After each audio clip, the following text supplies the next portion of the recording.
What's up, LBC fam? I'm Jeff. And I'm Katina, and we are Loved by Camping.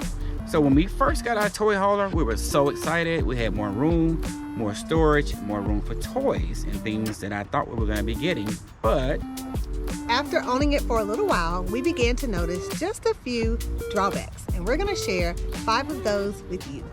Let's go.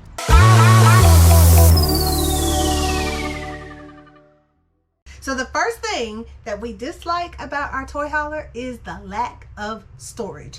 That's probably more of my issue than it's Jeff's, but if you come into our kitchen, you will see there is not a ton of storage. Now, we are not full-timers, so that's okay. You know, we don't have a ton of food or stuff like that, but really, this is the only cabinet that you could probably fit food in, like cereal or something like that.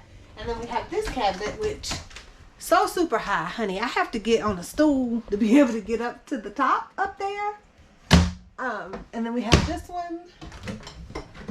But I had to be really creative with our storage because the storage is very narrow. It's also an issue with these drawers.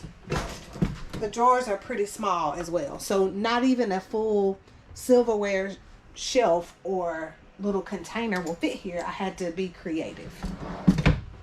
So storage is a huge issue. The other thing about the storage is they put this frosted glass here, but you can still kind of see through it. So probably coming this summer, I'm gonna try to change some of that. But our number one thing that we dislike about our toy hauler is storage. One of the things that is interesting is that we have this entertainment pantry. So this was a nice little addition to add some storage. It's a little heavy, but you can get behind here. And this is where we can kind of keep things like paper towels, extra bags, flashlights, dog stuff that we don't always need, parts to the vacuum cleaner. So there is some type of storage here, but I probably wouldn't keep a ton of food here unless we were full-time.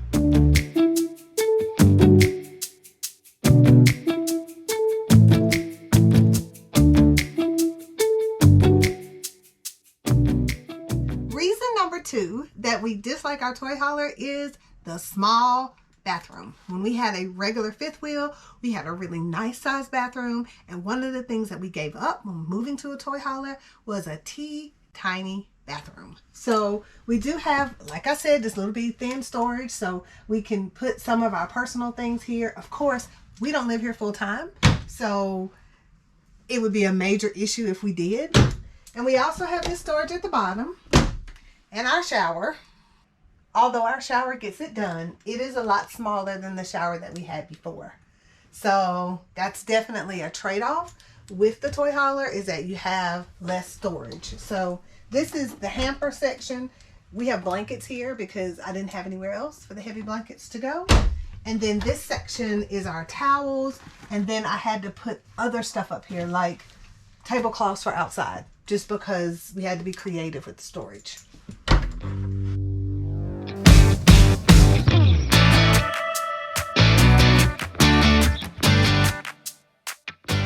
So reason number 3 about our small space in the toy hauler is the bedroom. I tend to notice if you have a bed that's north and south, you get less storage space. But if your bed is east to west, it's a little bit bigger. You tend to have a cabinet, you have a big closet, and you have just more walk around space. And normally your TV, you know, I have to have my TVs. They're normally tucked in a hideaway in the closet area. And still on the bedroom, because the bedroom was so small, one of the things that we did was changed out our bed. This was a king size bed, but honey, that bed came all the way over and pretty much touched the wall, and you couldn't get through or have any walking space. So we changed the bed to a queen size bed, and we also removed the little side valances that were on here because you just really couldn't get by. Also, one of the things that we missed when we had our other fifth wheel is that we had a dresser. So we don't have a dresser now. So now we have these cabinets that are over the bed. And what we'd have to do here is use little compartments here to kind of keep our clothes in if we're here for an extended period of time. So I've got these little containers here to house clothes and that kind of stuff. I also don't have a full nightstand on my side of the bed. But I do. But Jeff does. So I have the nightstand. He has the nightstand. She has the armrest. I have the armrest. That works out perfect. It does, but we both do have electrical outlets on either side. That's true.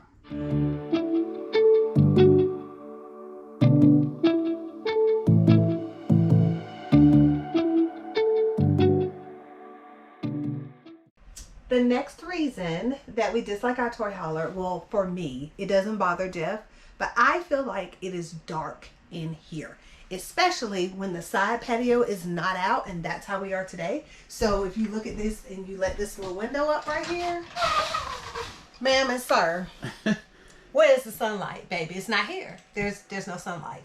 Not to mention that all the new RVs, did you hear that word? New RVs, all have light interior. They didn't get the memo on that. I know this RV is used. It's a 2019. Yes, but still in 19, light interior was in. So these walls are not the darkest, but they're not the lightest. And if I had my druthers, I would paint it. Is Jeff going to paint it for me? Put in the comments if you feel like that Jeff should paint the RV for Katina. Well, Jeff is not going to paint it. I might have somebody to paint it. Well, make it rain, baby. But Whatever the case may be, I feel that Jeff, in that it didn't bother him, and I said it from the very beginning that I felt like that the RV was dark.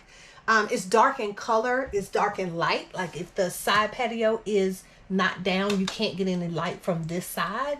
You do get light from the other side, but on purpose, and I'm glad they do, the windows are tinted. So to keep out sun for when it's really, really hot. So that's good, except for it doesn't let in a ton of light.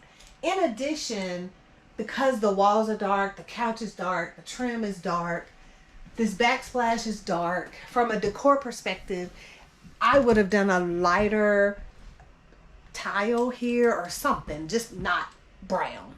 So one of the things I tried to do was instill some lights up under here. So this is a battery powered light. This thing takes 6 batteries and it does not last a full RV trip.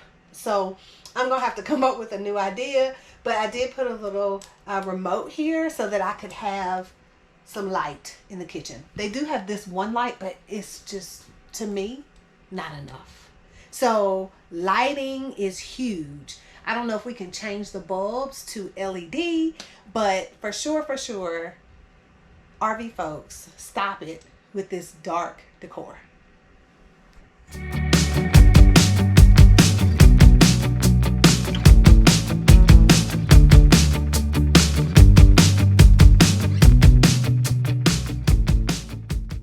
We sure do wish our front cap lights were larger and were able to be controlled from the inside of the RV. Currently, to turn them on, we have to physically go outside.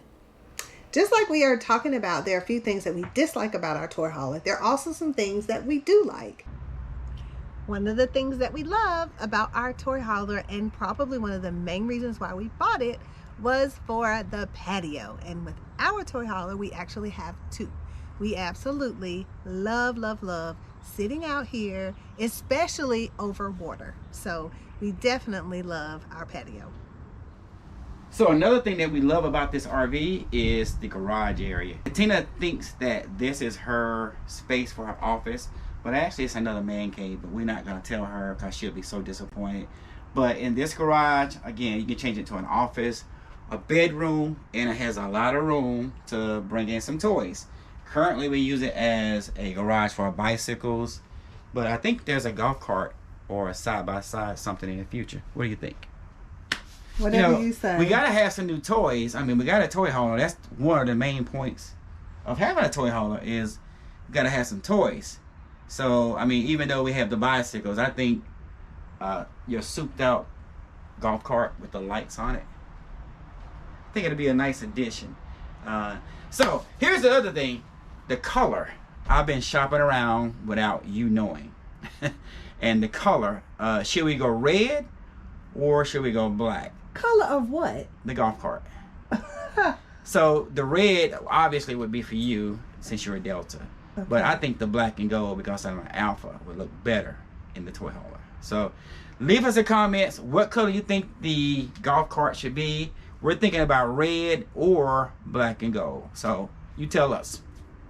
We shared with you guys last time that one of the things that we're working on for 2023 is marriage tips. He almost acted like he forgot. And so already as we got ready, I forgot. I lost my place. Not saying that we know everything, but one of the things that we have been doing is spending time with other couples who have been married longer than we have and are successful in their marriages. And a couple weeks ago, we had the opportunity to have dinner with All About the Banks. All About the Banks. And they have been married for over 37 years. And if you don't follow their channel, you need to follow it. But also, they shared with us 5 keys to a successful marriage, and we're going to share them with you. The first key to a successful marriage, according to the Banks, is to don't stop dating. We all know that date nights are a fantastic way to reconnect as a couple, but the thing that we have to do is make it a priority. So one of the things that Jeff and I have been doing is scheduling our date nights weekly. Reason number 2 was learn to compromise. Guys, please learn to compromise with your wife. Let her think that she's right, even though she's not always right. If she thinks she's right, you'll get along a lot better. Things will work out a lot better for you. So let her think that she's correct. Okay. That's not what compromise means. It is in my definition. No. Okay, we're going to have to call the Banks back to have another discussion. Let her think she's right. Compromise means that sometimes you get your way and sometimes I get my way. And so one of the things that we did was when we went to our marriage conference, they had a dance at the end. It was a sneaker ball. Yeah. Jeff claims that he can dance, but I've never seen it, and he doesn't like to go to dances, and he doesn't like to do stuff where you have to follow instructions and dress like what the people said, like an all-white party or all black party, or wear sneakers. He don't like that. So what I decided to do, I said, okay, we'll do the conference, but we don't have to do the sneaker ball. Now, I like to cut a rug. I like to dance every day, all day. So compromise was saying, okay, I know that that's something that you don't like to do. We can go and do something else since that we're going to the marriage conference. All right, reason number 3. Work on a goal together. The Banks say that when you work on a goal together, you are stronger as a couple. And we would have to agree. One of the things that we work together on is camping trips. Yes. So there's certain things that Jeff does and there's certain things that I do, but we both work together so that the camping trip is successful. So couples that work on a goal together, whether that be a financial goal or a family goal, a spiritual goal, but couples who work on a goal together are stronger. Key number 4 to a successful marriage, according to the Banks, is to don't be afraid to disagree. Or agree to disagree. All right, guys. So the next key, the final key, is learn to like each other.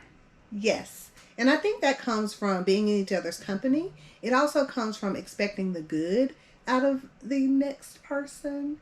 Not the next person. It comes from looking for the good in your spouse. And I think it also comes from prioritizing your spouse as well. So I think the more time you spend with someone, the more you get to know them, the more grace you offer them. Because, we had that last time. We learned from the marriage conference is grace. Yeah, I've had to use that on you a couple times. Baby, I use it on you every day. every day? Every day. Ah, okay. Every day. Anyway, back to the task at hand. Learn to like each other. So thank you, All About the Banks, for the great words of advice. All right, guys. So we will see you soon. Hopefully we'll see you on the trails. And until then, we'll see you next time.